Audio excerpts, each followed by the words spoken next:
যে গতকালকে এবং গত প্রায় এক সপ্তাহ থেকেই অনেকগুলো দুঃখজনক ঘটনা ঘটেছে। এর মধ্যে বিশেষ করে গতকালকের ঘটনাটি, যেটি শেরপুরের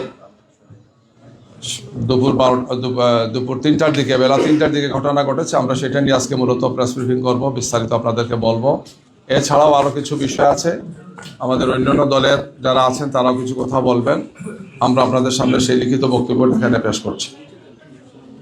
প্রিয় সাংবাদিক বন্ধুগণ, শেরপুর জামাত নেতা হত্যার ঘটনা 11 দলীয় জোটের পক্ষ থেকে আমরা এই সংবাদ সম্মেলন আসন্ন ত্রয়োদশ জাতীয় সংসদ নির্বাচনকে সামনে রেখে দেশে একটি উৎসবমুখর পরিবেশের মধ্য দিয়ে যাওয়ার কথা ছিল।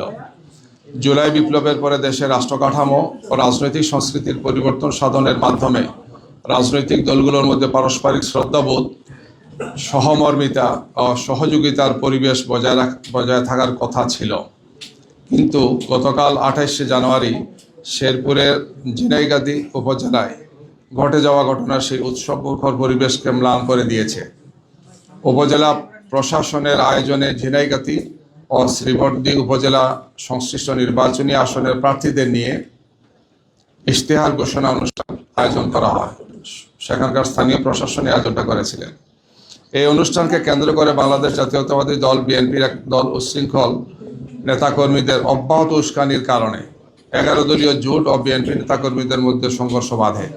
সংঘর্ষের এক পর্যায়ে বাংলাদেশ জামাত ইসলামীর শ্রীবর্দী উপজেলার সেক্রেটারি ভাই রেজাউল করিমকে কুপিয়ে হত্যা করে বিএনপির একদল সন্ত্রাসী। ঘটনার সূত্রপাত হয়েছিল সাংবাদিক বন্ধুগণ এভাবে। আপনারা জানেন যে ঝিনাইগাতি এবং শ্রীবর্দী উপজেলা মিলে শেরপুর 3 আসন। গতকাল দুপুর 2:30 শেরপুরের ঝিনাইগাতি স্টেডিয়ামে শেরপুর 3 আসনের সহকারী রিটার্নিং কর্মকর্তার উদ্যোগে সকল প্রার্থীর ইশতেহার প্রকাশ অনুষ্ঠান ছিল। যথারীতি জামাত এবং 11 দলীয় জোটের প্রার্থী নুরুজ্জামান বাদল, যিনি আবার আমাদের সেই জেলার সেক্রেটারিও, নেতাকর্মীদের নিয়ে যথাসময়ে অনুষ্ঠানস্থলে উপস্থিত হন এবং অনুষ্ঠানস্থলে আসন গ্রহণ করেন। বিএনপি প্রার্থী মাহমুদুল হক রুবেল তার সমর্থক কর্মীরা সেখানে আসেন, কিন্তু অনেক বিলম্ব করে তারা এখানে আসেন।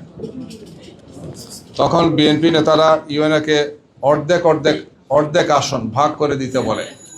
দেরিতে এসে বলেছেন যে সমাবেশের অর্ধেক আসন খালি করে দিতে হবে, তাদের জন্য আলাদা বরাদ্দ দিতে হবে। ইউএনও জামাত প্রার্থীকে অনুরোধ করেন কিছু চেয়ার ছেড়ে দিতে। জামাত 11 দলীয় প্রার্থী নুরুজ্জামান বাদল মাইকে কর্মীদের আসন ছাড়তে বলেন। জামাত কর্মীরা আসন ছেড়ে দেওয়ার পরও বিএনপির উচ্ছৃঙ্খল নেতাকর্মীরা বাকবিতণ্ডা শুরু করেন। সেই সাথে ওই আসনের বিএনপি প্রার্থী মাহবুবুল হক রুবেল, বিএনপি নেতা আব্দুল হান্নান সহ বিএনপির উচ্ছৃঙ্খল নেতাকর্মীরা অব্যাহত উস্কানি দিতে থাকেন।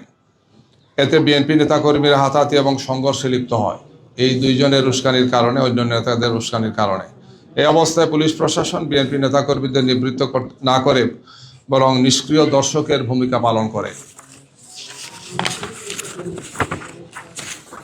সাংবাদিক বন্ধুরা, সংঘর্ষের এক পর্যায়ে বিএনপি প্রার্থী মাহমুদুল হক রুবেল সহ নেতাকর্মীরা স্টেডিয়াম থেকে বেরিয়ে স্টেডিয়ামের দক্ষিণে ঝিনাইগাতি বাজারে অবস্থান নেয়। তারা মাঠে অবস্থান করে জামাত এবং 11 দলীয় প্রার্থী এবং সমর্থকরা।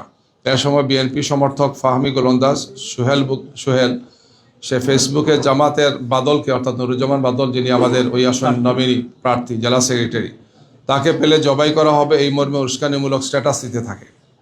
এই অবস্থায় ঝিনাইগাতি বাজারে দেশীয় অস্ত্র নিয়ে অবস্থান নেয় বিএনপি নেতাকর্মীরা এবং জামাত 11 দলীয় প্রার্থীকে স্টেডিয়াম থেকে বের হতে না দেওয়ার ঘোষণা তারা দেয়। সেখানে থাকা বিএনপি নেতাদেরকে পুলিশ প্রশাসন রাস্তা ছেড়ে দেওয়ার অনুরোধ করলে তারা অস্বীকৃতি জানান। এই অবস্থায় মাইকে বিএনপি নেতাকর্মীরা অব্যাহত উস্কানি দিতে থাকে, যাতে উভয় পক্ষের নেতাকর্মীদের মধ্যে উত্তেজনা ক্রমান্বয়ে বাড়তে থাকে। প্রশাসনের কোনো সহযোগিতা না পেয়ে সন্ধ্যা 5:45টার দিকে ঝিনাইগাতি স্টেডিয়াম এলাকায় থাকা জামাত এবং 11 দলীয় জোট প্রার্থী নুরুজ্জামান বাদল নেতাকর্মীদের নিয়ে মিছিল সহকারে প্রবেশের চেষ্টা করেন। এ সময় বিএনপি নেতাকর্মীরা লাঠি এবং দেশীয় অস্ত্র নিয়ে তাদের উপর ঝাঁপিয়ে পড়ে। তাদের প্রতিরোধ করতে গেলে ধাওয়া পাল্টা দেওয়া শুরু হয়। এক পর্যায়ে জামাত নেতাকর্মীরা ছত্রভঙ্গ হয়ে উত্তর পশ্চিম দিকে রাস্তা এবং উত্তরের স্টেডিয়ামের দিকে তারা চলে যান। পেছনে পড়ে যান জামাতের শ্রীবর্দী উপজেলা সেক্রেটারি রেজাউল করিম। তাকে তখন একা পেয়ে কুপিয়ে আহত করে রেখে যায় বিএনপির কর্মীরা। এক পর্যায়ে তাকে ময়মনসিংহ মেডিকেল কলেজে নেওয়ার পথে তিনি রাস্তায় শাহাদত বরণ করেন। এই সংঘর্ষের ঘটনায় জামাত এবং 11 দলীয় জোটের পক্ষ থেকে প্রায় 150 নেতাকর্মী আহত হয়েছেন। এর মধ্যে 16 জনকে শেরপুর হাসপাতালে চিকিৎসা দেওয়া হয়েছে এছাড়া গুরুতর আহত 3 জনকে ময়মনসিংহ মেডিকেল কলেজে উন্নত চিকিৎসার জন্য পাঠানো হয়েছে। প্রিয় সাংবাদিক বন্ধুগণ, আমরা মনে করি পুরো ঘটনা প্রবাহে আইনশৃঙ্খলা বাহিনী এবং প্রশাসনের ব্যর্থতার চিত্র স্পষ্ট হয়ে উঠেছে। প্রথমত, মারামারির সময় পুলিশ সহযোগিতা করলেও ঘটনা প্রবাহ এতদূর আসতো না। সেটা না করে পুলিশ প্রশাসন নিষ্ক্রিয় দর্শকের ভূমিকা পালন করে। তবে সেনাবাহিনী ঘটনাস্থলে এসে সংঘর্ষ থামানোর চেষ্টা করে। এ সময় সেনাবাহিনীর একজন সদস্য আহত হন। আমরা সেনাবাহিনীর ধন্যবাদ জানাচ্ছি যে তারা সেখানে এসে পরিস্থিতিটাকে নিয়ন্ত্রণ করার চেষ্টা করেছেন। এই জন্য প্রিয় সাংবাদিক বন্ধুগণ, শেরপুর 3 আসনে ঘটে যাওয়া অপ্রত্যাশিত ঘটনা পুলিশ ও গোটা প্রশাসনের ভূমিকাকে প্রশ্নবিদ্ধ করেছে। আমরা অবিলম্বে শহীদ রেজাউল করিমের হত্যার সুষ্ঠু তদন্তের মাধ্যমে দোষীদের গ্রেফতার করে সর্বোচ্চ শাস্তির আওতায় নিয়ে আসার দাবি জানাচ্ছি। সেই সাথে জেনেগাতি উপজেলা প্রশাসনের ব্যর্থতা তদন্তপূর্বক জরুরি ব্যবস্থা নেওয়ার জন্য আমরা জোর দাবি জানাচ্ছি।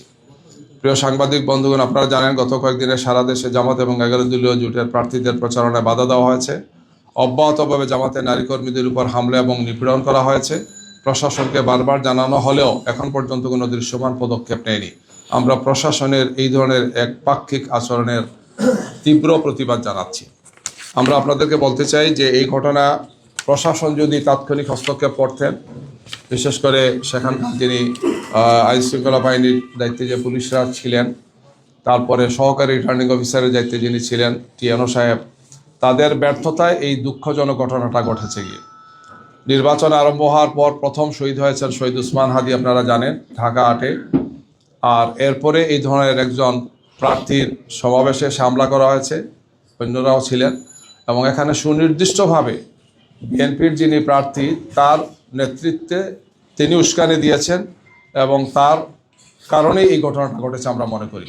সন্ত্রাসীরা সেখানে আগে থেকেই ছিল, তাদের উদ্দেশ্য ছিল যে নুরুজ্জামান বাদল যিনি জামাত ইসলামের প্রার্থী শেরপুর 3-এর, মূলত তাকে হত্যা করা, অন্যদেরকে মারাত্মকভাবে আহত করা, এই হীন উদ্দেশ্যে তারা এই কাজটি করেছেন। গিয়ে আমরা প্রশাসনের নীরবতা এবং নিষ্ক্রিয়তা এবং একদিকে হেলে পড়ার আগে আমরা বলেছিলাম, নির্বাচন কমিশন বলেছি, আপনাদের মাধ্যমে আমরা জাতিকে জানিয়েছি, সেটা দিন দিন দৃশ্যমান হচ্ছে। আমাদের নারী কর্মীরা যেখানেই ভোট দিতে যাচ্ছে, ভোট সংগ্রহ করতে যাচ্ছেন বা দাওয়াতি কাজে যাচ্ছেন, ভোটারদের কাছে যাচ্ছেন, তাদেরকে হেনস্থা করা হচ্ছে। গতকালকেও ঢাকা 4-এ আপনারা দেখেছেন একজন নারী কর্মীকে আহত করা হয়েছে। বিভিন্ন জায়গায় এই ধরনের একের পর এক ন্যাক্কারজনক ঘটনা বিএনপির সন্ত্রাসীরা ঘটিয়ে যাচ্ছেন। আমরা একটি সুষ্ঠু, সুন্দর, শান্তিপূর্ণ নির্বাচনের জন্য জাতি আজকে অপেক্ষা করছে, কিন্তু এই পরিবেশকে আজকে বিঘ্নিত করছেন এই সন্ত্রাসীরা। আমরা মনে করি এই জাতি অতীতেও স্বৈরাচারের এবং ফেসিবাদের বিরুদ্ধে যেভাবে ঐক্যবদ্ধভাবে আমরা আন্দোলন করেছি, বিজয় অর্জন করেছি, সন্ত্রাসীরা যদি এই ধরনের কার্যক্রম তার অব্যাহত রাখেন, তাহলে আমরা এক দলমত নির্বিশেষে, বিশেষ করে আমরা 11 দলীয় জোটে আমরা যারা আছি, আমরা সবাই জনগণকে সাথে নিয়ে আমরা তাদেরকে প্রতিরোধ করবো ইনশাল্লাহ।